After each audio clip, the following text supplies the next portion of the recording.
Good evening and welcome to Tucker Carlson Tonight. Tomorrow, thousands of activists will descend on Washington to demand that you be punished for crimes that others committed.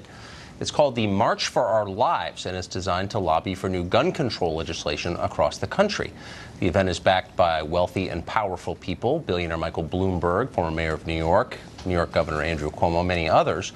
Some of what they're calling for is unconstitutional and irrational. It cannot work, it won't work, and that's why it's not already the law. It's not just NRA lobbying, it's common sense. But the organizers would rather not get into all those details, and they certainly don't want to have all those debates, and that's why they're hiding behind the victims of the latest horrific school shooting. The kids are front and center by design. A handful of teens from Stoneman Douglas High School in Florida. Now, they have a right to their views, obviously, that is a given. This is one of the rare shows that supports the rights of people we disagree with to talk. But the rest of us also have rights, including the right to assess what they're saying and decide whether it ought to become law to which we are subject. These are not religious figures. We're not the faithful. We're all citizens here. So let's take a look at what they're saying and decide if it's a good idea or not. For example, here's David Hogg. He's a Stoneman Douglas student. You may have seen him on television. He's dutifully trotted out by the media as a gun expert. Here's part of his take. The way Rick Scott has been talking about it is like, when the shooter arrives, we need a metal detector and a guard. Point, with Rick Scott, it's like, when I get elected to Senate, we're not going to let that happen. What sick are out there that want to continue to sell more guns, murder more children, and honestly just get reelected? What type of person are you when you want to see more money than children's lives? What type of person does that? We have to use our white privilege now to make sure that all of the voices that have, all of the people that have died as a result of this and haven't been covered the same can now be heard. Sell more guns, murder more children, and get reelected. That is David Hogg's view of the other side of the debate. Emma Gonzalez, meanwhile, another celebrated survivor of the shooting, basically agrees with that. She recently said in a speech, quote, "I don't really care what people who defend the Second Amendment have to say." Let's take this seriously. We should take it seriously because it's serious. If you honestly don't care what the people who disagree with you think, if you believe they want to, quote, murder more children, then who are you? Well, you're angry. You're definitely not fit to be making policy for the rest of us. You are, by definition, an extremist. You should not have power if you really believe anyone who disagrees with you is evil and wants to kill the innocent. Maybe a journalist could point that out, but no. Journalists agree with Emma Gonzalez and David Hogg, so they've slapped them on the cover of Time magazine and declared that they're heroes, and you're not allowed to disagree with them. Here's more David Hogg from earlier today, by the way, explaining that the Bill of Rights matters when it applies to what he can wear to school. Watch. After we come back from spring break, they're requiring all of us to have clear backpacks. It's unnecessary, it's embarrassing for a lot of the students, and it makes them feel isolated and separated from the rest of American school culture, where they're having essentially their First Amendment rights infringed upon because they can't freely wear whatever backpack they want. So controlling your backpack abridges your First Amendment rights because the First Amendment applies to backpacks, but the Second Amendment does not apply to firearms. How does that work exactly? Wait, you say, why are you picking on David Hogg? He's only a kid. He shouldn't be held to adult standards of reasoning or be expected to think critically about the consequences of what he espouses. Well, yeah, exactly. He's a kid. He's just been through unspeakable tragedy. And that's why adults shouldn't be using him or his friends to push their agendas on the rest of us. Mark Glaze is co-founder of Guns Down, a gun control group, and he joins us now.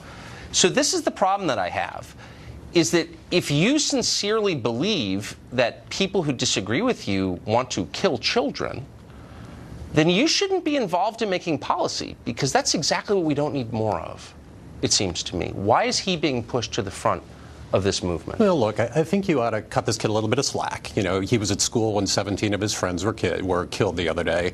Not everything he says should be taken as, you know, gospel from the gun violence prevention community about what we ought to be doing about guns. Well, I just conceded that in my script because I agree with that this is a kid who just saw unspeakable tragedy. He saw his classmates killed, and that's exactly why he shouldn't be involved in formulating a response to it. Yeah, but because he's a kid. So you can't simultaneously argue that you need to shut up and listen to him, and if you don't, you're bad, which is what the left is arguing, and that we shouldn't take what he says seriously or literally. We have to kind of choose one, and I'm kind of happy to choose the first one. You know, I think these kids are doing what citizens ought to do. They had a terrible experience, and they're trying to do something about it. Basically, what they're saying is the same thing that 70% of the public is out there saying, which is what we're doing with guns right now isn't working. We ought to have stricter gun laws. Now, let's have a conversation about what those gun laws should look like. I think there's a lot. But you don't see that what the left is doing is short-circuiting honest conversations. I, for example, have tried every night since since that shooting, almost every single night, to get a leader of a gun control group on. You're the only one who comes, the only one. No one else will come. I know a lot about guns. I'm interested in the topic. No one wants to have the debate. Instead, they throw David Hogg in your face and say, be quiet, and then allow David Hogg to uninterrupted impugn the character of anyone who disagrees with him. It's demagoguery. That's not how adults behave. Yeah, but it's also not fair to pull one comment out of one interview out of the All right, I'll pull another one. Here's an idea that again, I'm being forced to take this seriously. I would be very happy to say, poor David Hogg, man, his friends got killed. I get it. He's upset. My children would be upset. I would be upset. But the left is forcing me to listen carefully to what he says because it could become the law I have to abide by. For instance, this is in the manifesto from Parkland Kids. It said there ought to be a database of which guns are sold in the United States. That ought to be paired to the status of the owner's mental health. Privacy laws should be amended. So they're saying, this march is saying, that HIPAA laws should be suspended and the U.S. government ought to keep your medical records. The public doesn't support that. Nobody supports that. I don't know quite what that is talking about. You want me to read it to you again? To do so, privacy laws should be amended. That a database of all guns sold in the United States ought to be paired with a database of the gun owner's mental health and physical capability. I think what he's probably saying is that if you were actually found to be mentally unstable by a judge, that ought to be relevant to whether or not you can buy a gun. That's already the law, as you know. That is already the law. If you're adjudicated mentally ill, it's on the form, it's in the FBI background check. I've purchased guns and filled that out, so has everyone who's done it in this country. So that already exists. Look, I agree that there needs to be a stricter standard that keeps crazy people from getting guns. I totally agree. But to act as this march does, that if only we had the will to overcome the NRA, it's easy, we could fix it, is a lie. It's a total lie. This is complicated stuff. Yeah, but if you take a look at, I've only taken a little bit of a look at their manifesto, but it lists like 10 or 15 different things that we ought to be doing. It's not just about one thing.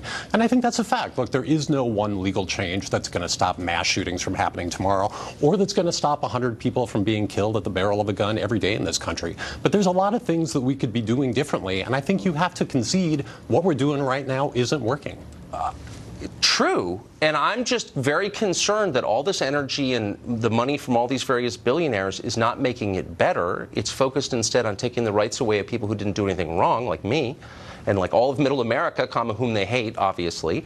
And there's no emphasis at all on, for example, the 4 cops with guns who stood by while 17 people were murdered. Why are they never mentioned? I'm a little confused. Talk about a failure of authorities. Where are their names here?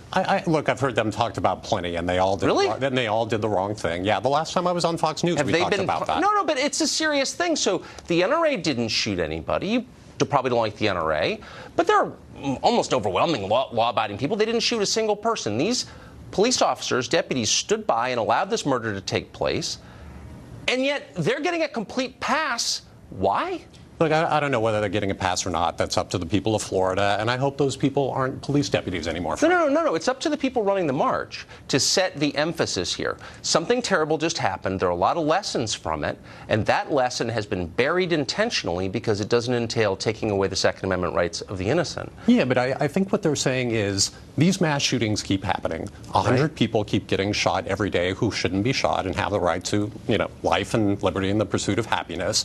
What we're doing right now isn't working. Here's a list of 10 or 15 things that we are going to advocate for that we think should make a difference. There's going to be hundreds of thousands of people out there on the mall tomorrow, many of whom aren't students, who have said things you disagree with, who think that what we do isn't working. Here are the things that we should be doing. Do we as people who seek to influence public policy have an obligation to think through what we advocate for, to learn about it, Sure. to consult the reams of social science that has been conducted on this subject before we advocate for something? Or is it enough to say, I feel upset, do something? No, look, I think there is nothing unusual and a lot of things that are right about students who had a horrible experience, who believe that we should be doing things differently, coming to Washington and leading a bunch of other like-minded people, like 70% of the public. But why doesn't someone tell this kid you're not allowed to accuse people who disagree with you of advocating for murder? That's an awful thing to say. Well, you're saying.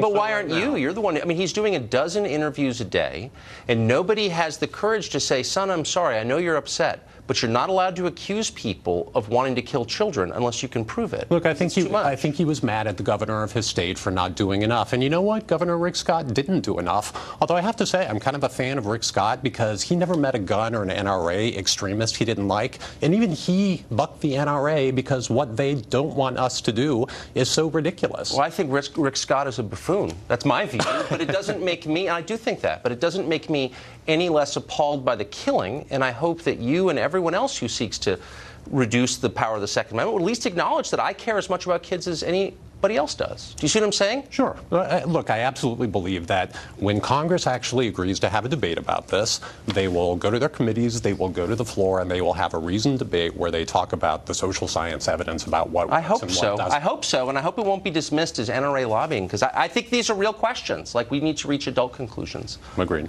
Thank you, Mark. I appreciate it. Thank you. You're the only one who comes on. I definitely appreciate that.